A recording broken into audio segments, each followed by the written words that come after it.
Sang salak jambu nama-nama buah. Yuk, mari kita ibadah. Wih, cakep banget Ko Yos. Terima kasih. Tapi pantunya lo yang cakep, bukan Ko Yosnya. Halo adik-adik. Sekarang kita mau ibadah sekolah minggu dulu ya. Sebelum itu mari kita berdoa. Tuhan Yesus, sekarang kami ingin sekolah minggu. Tolong Tuhan berkati sekolah minggu ini. Dalam nama Tuhan Yesus kami berdoa dan mengucap syukur. Amin. Kau Chris, aku nih tebak-tebakan nih. Apa tuh? Ikan apa yang bisa terbang? Ikan paus? Salah. Jadi? Adik-adik pada tahu nggak ikan apa yang bisa terbang? Nyerah kan, masih nyerah kan kok? Nyerah. Ikan yang bisa terbang itu lele. Kok ikan lele? Lele lawar ini. Maksudnya kelelawar ya adik-adik, teman-teman ya. Kalau pertanyaan kedua? Yang kedua, sus apa yang tidak bisa dimakan akan tetapi dicari orang, yang terus dicari orang? Suster? Kan? Lah, jadi? Yesus jawabannya. Yuk adik-adik, mari kita nyanyikan lagu Dalam Nama Yesus sambil berdiri ya dan bersemangat.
Iya dong.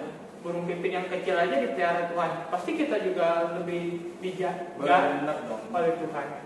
Oleh karena itu mari kita nyanyikan lagu burung pipit yang kecil. Sambil bangkit berdiri kita nyanyi dengan semangat ya.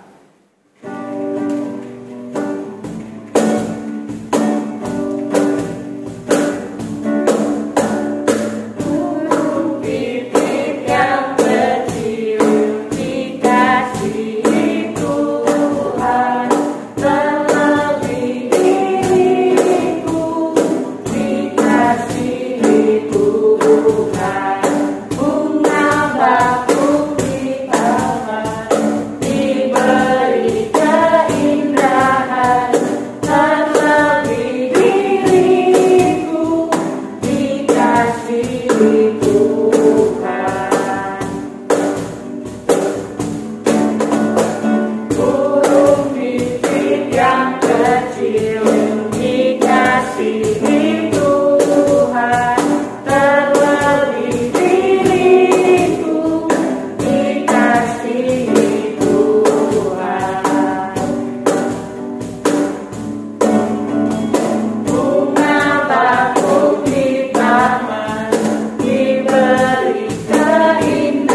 kita bersama-sama mau mendengarkan firman Tuhan.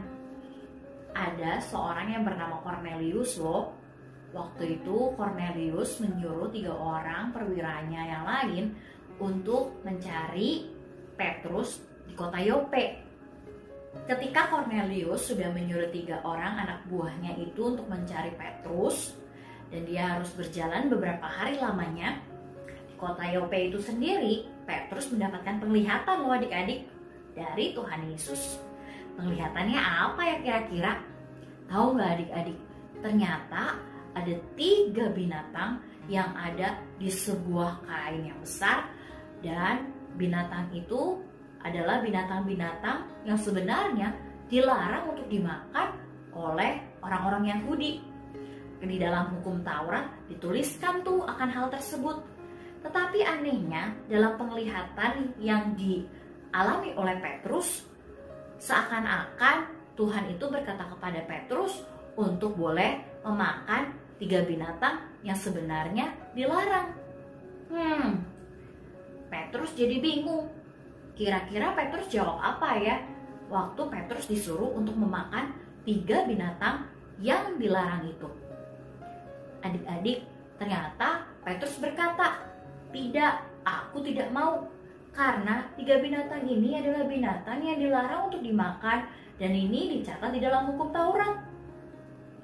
Wah, adik-adik, ternyata Petrus tetap memegang apa yang jadi prinsipnya, apa yang dia percaya, apa yang diajarkan dalam hukum Taurat loh. Ternyata penglihatannya ini terjadi sebanyak 3 kali, dan penglihatannya tetap sama-sama disuruh untuk memakan 3 binatang tersebut. Sampai akhirnya Petrus bingung sendiri, apa ya maksud dari penglihatan tersebut? Hingga akhirnya 3 orang yang tadi udah disuruh juga oleh Cornelius untuk mencari Petrus menemui Petrus itu sendiri, dan Petrus pun mengikuti 3 orang itu untuk berjumpa dengan Cornelius. Ketika Petrus sudah berjumpa dengan Cornelius, Cornelius menyambutnya dengan penuh rasa hormat, dengan penuh ramah. Wah, keren banget ya adik-adik. Kalau kita punya tamu, kita mengundang tamu, kita juga pasti bakalan ramah ya. Kita akan menyiapkan segala sesuatu dan kita akan memberikan yang terbaik. Ketika Cornelius sudah bertemu dengan Petrus, Cornelius berkata, "Petrus, hamba Allah, aku mengumpulkan seluruh keluargaku dan juga saudara-saudaraku untuk boleh mendengarkan berita tentang Tuhan Yesus."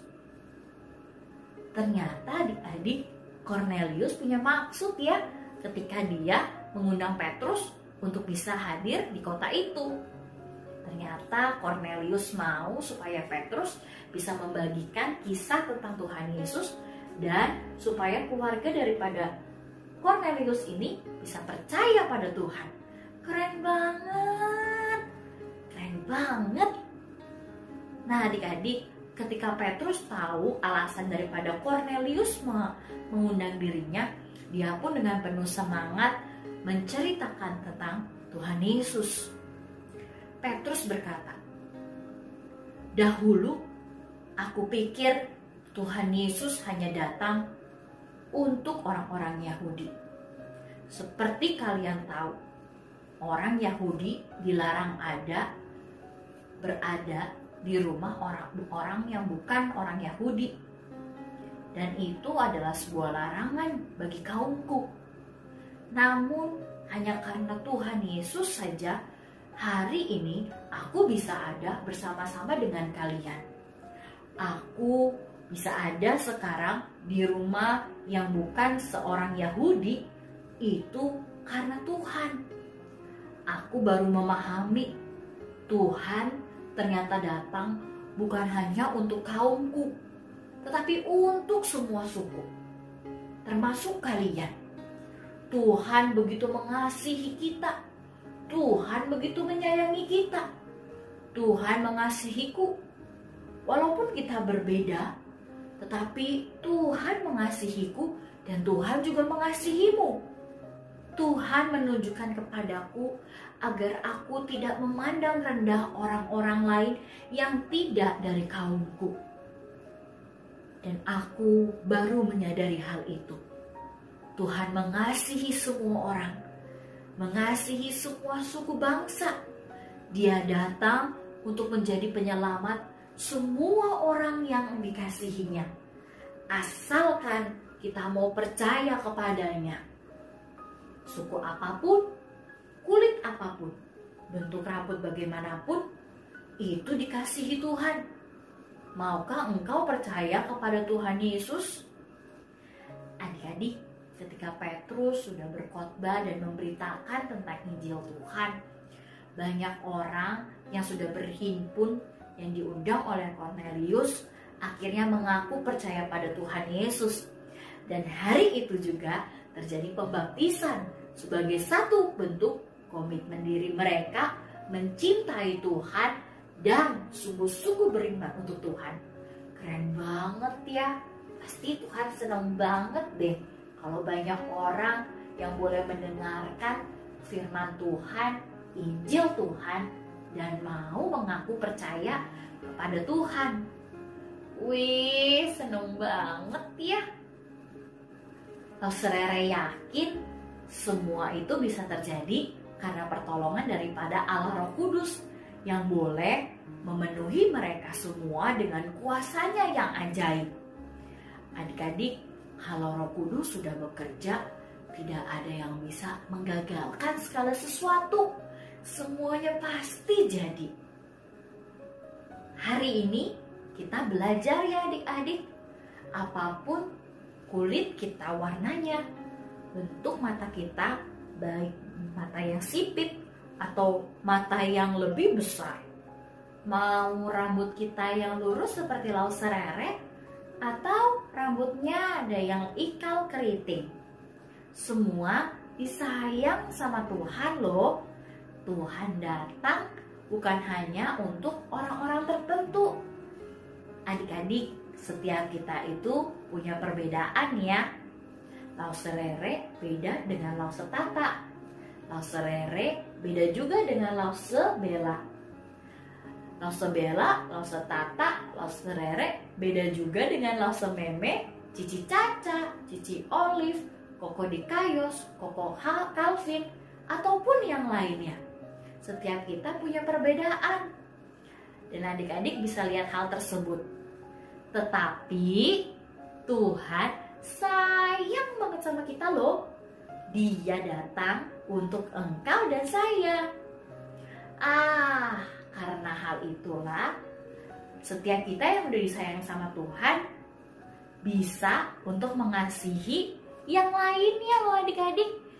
Adik-adik, coba adik-adik ingat bagaimana teman-teman adik-adik pasti punya perbedaan dengan adik-adik kan? Mau nggak kita mengasihi mereka karena kita sudah dikasihi oleh Tuhan? Dan hal yang kedua yang kita bisa pelajari adalah ketika Petrus sudah mengenal Tuhan Yesus, cara pandang dia melihat sesamanya diubahkan ya adik-adik. Tadinya dia hanya merasa Tuhan itu datang untuk kaumnya, yaitu orang-orang Yahudi. Tetapi ketika dia sudah percaya sama Tuhan Yesus memberitahukan hal yang tepat yang benar, yaitu dia tidak boleh memandang orang lain yang berbeda dengannya menjadi orang yang dilupakan atau direndahkan. Setiap kita yang sudah percaya sama Tuhan, kita juga harus punya hidup yang diubahkan ya adik-adik. Misalnya, tadinya kita gak rajin belajar, tapi karena Tuhan udah sayang sama kita nggak boleh hidup dengan cara yang lama. Maka kita harus menjadi seorang yang rajin belajar.